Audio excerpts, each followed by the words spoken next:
Welcome to this Zentangle Quickie. My name is Heather Hartwick Gladden. I'm a certified Zentangle teacher, and today we're going to take a look at the Tangle Hallowpace from CZT Annika Wiener. All right, so I've already pre-populated my bijou tile with and a bijou tile, for those that don't know, it's a Zentangle tile, official tile, but it's 2 inches by 2 inches. I like to keep them this small so that way we can keep them quick. Keep these videos quick, because I do it on a larger scale, then it takes longer to do it. All right, so I made a 4 square, and obviously this is going to be a grid pattern, and at the timing of this recording, it is the night before Halloween, and so I thought, well, this would be a neat one to do for this, but there's also a neat twist with it.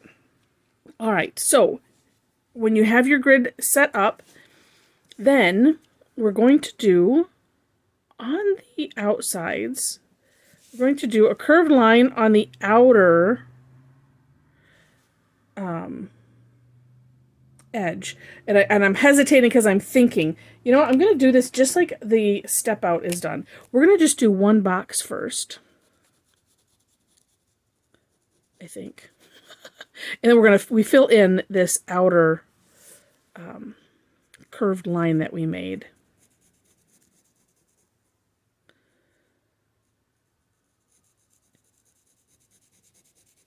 All right. And I'm thinking, do I want to do it this way? Do I not want to do it this way? This is, as I joke on my Tangle Time, actually just on the latest one, I said sometimes when I don't know exactly what direction I want to take something, then I'm like, well, you know I want to do this, so I'll do, that's what I'll do, and buy myself some time thinking. Like, filling in is a nice thing to do. And as you notice, the topped curve line was not as full as the other one, so when you're doing the fill-in, that's a great opportunity to be able to match things up. You know what? I'm going to do it this way. Okay, so, and I know the reason, and then I'll make that even clearer. Okay, in a moment. All right, so then once you have 2 sides of your box with a curve line and filled in, then we're going to essentially aura these. So from the corner and then going to that side, and I like to do both, yeah, this is how you have to do it, because you can't just go straight down, because then that won't make any sense. So we're auraing both of those, so the corner essentially. All right, then I've been liking to do it from the corner and going out, like so.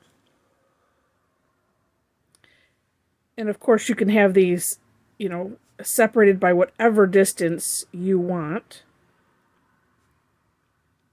And also go in as far as you want.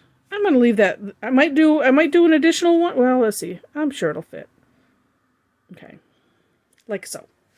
All right. So now that we have one done, I'm going to share some options later. Then we can finish the rest. And granted, you could do, if you know how you want to have this set up, if you're going to do this pattern, which ends up looking like a spider web. And honestly, it is quite similar to the Tangle web, these steps doing it this way.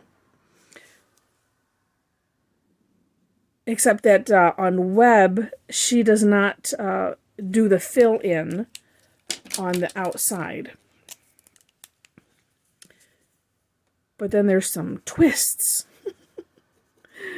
that that Annika points out with hers. And while I'm filling these in, let me tell you to make sure to check out the description section below, so that way you can see Annika's work. It's the For More Inspiration link. And that way you can see also the variations. And it's always nice. I think it's always nice to see things from the originator's hand. And especially if they do a lot of extra samples and stuff like that. So, and what's funny is that I was attracted to this one because of the little thumbnail picture that Linda Farmer puts up on her Tangle Patterns site, and it wasn't this. So it's a variation on this, and like I said, this is, I'm just going to continually tease until we're done with this, but I'll hit that at the end. But yeah, make sure to hit that, and then while finishing filling this in, other links if you want to connect with me, they are in that same description section. If you want to do, have fun at some online sessions, would love to have you. All the information is on my website. That is there in the description section. All right, now next step. So we're gonna we've taken this box and we're turning it each time, right?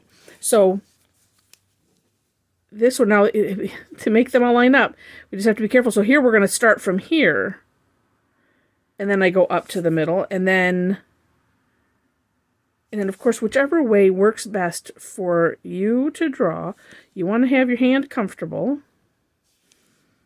And you know what? Speaking of that, I was like going, because I want to, it's like, sometimes, when you're doing that, it's like I'm debating between two things. It's like, do I want to see where I'm auraing from, or do I want to have the natural curve in my hand?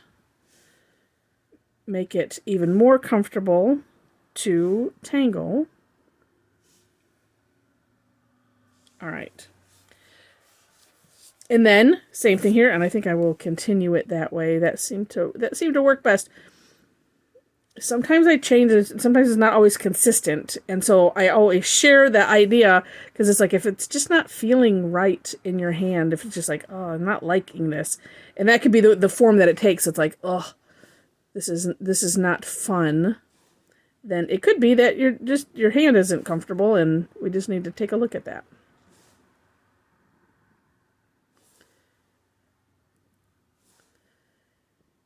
And okay.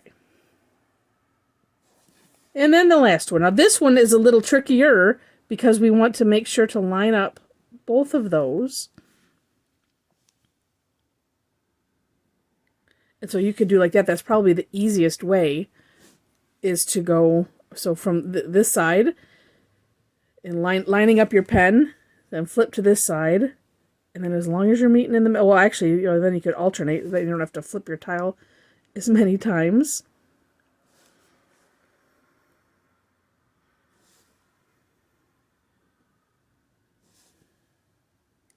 The one challenge that I've had with doing things like this is sometimes the original curve, if things are a little bit wonky, then sometimes you kind of have to adjust as you're doing this, so that way everything lines up. And just like everything's Zentangle, even if it doesn't line up, it's okay. It is just fine. And there we have it. Now, if you wanted to add some shading, let us find our pencil. Sure.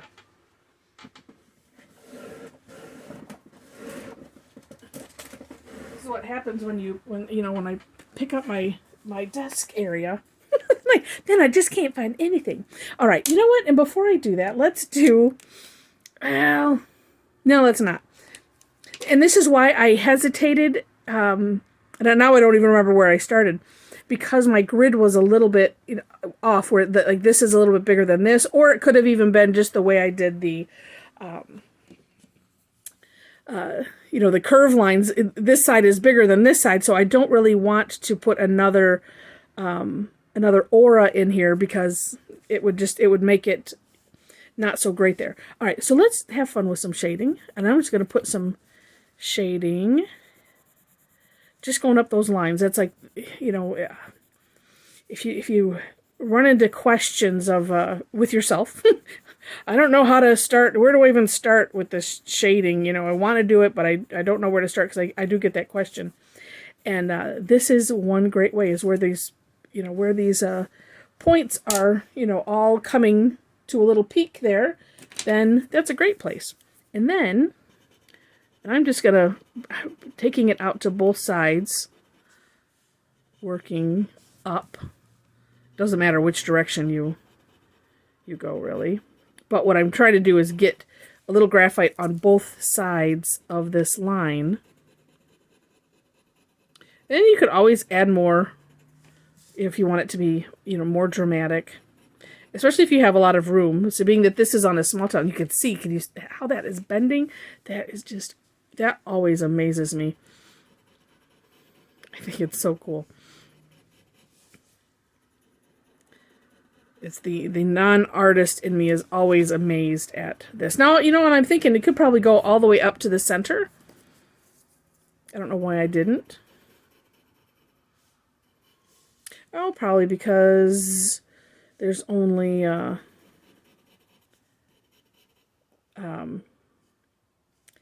we only have those lines left. But I tell you what. Well, so you could have some fun with that. Let's just do graphite.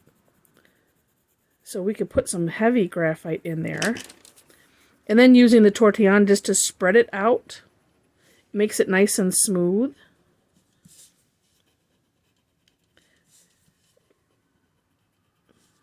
It does a lot nicer job than if you were to color it in with the pencil. So, that looks kind of neat. So that's something you could do with that. Now, this tangle when you go and look at Annika's at her step out, and that's on the Tangle Pattern site. What she shows is the fragments of this, and if you take each box, and then we call that a fragment. So it's a fragment of the bigger tangle, and then you can have fun with that. Where this, let me do this really quick. I've had this in my head to do for a long time, and now I'm going to do it. All right, so like a puzzle, and I love puzzles. All right, so let me slide this over. Okay, so here we have the way we did it just now. Stay together.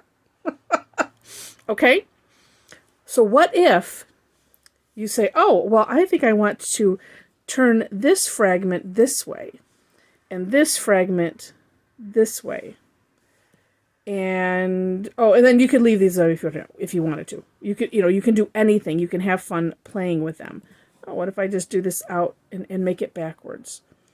And that's neat. But then if you're continuing, then, you see it would look neat. But what if, let's see, if we did, oh, wait, here, let's just do this.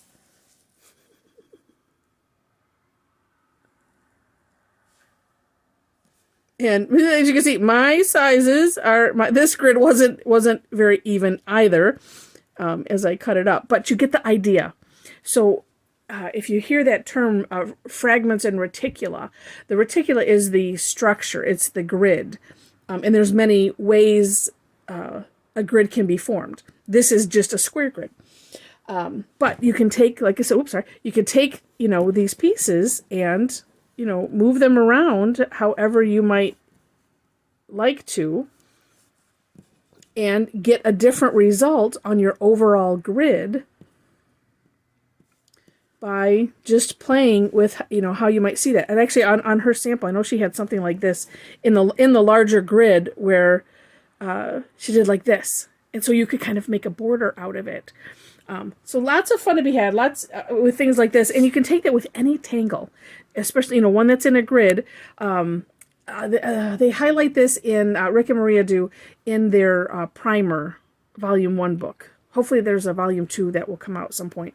But they talk about this reticular fragments, and they put a lot of fragments down, and then they have like a number system. So you'll see like this, and you'll see different options and just different ideas. Now with this tangle, just to let you know also, even if you do it this way, you can do other things with it as well. Like you could put little orbs in. You can decorate it however you want, just like everything Zentangle. And you'll see that on the Tangle Patterns link that I have in the description. So with that, I hope you enjoyed this.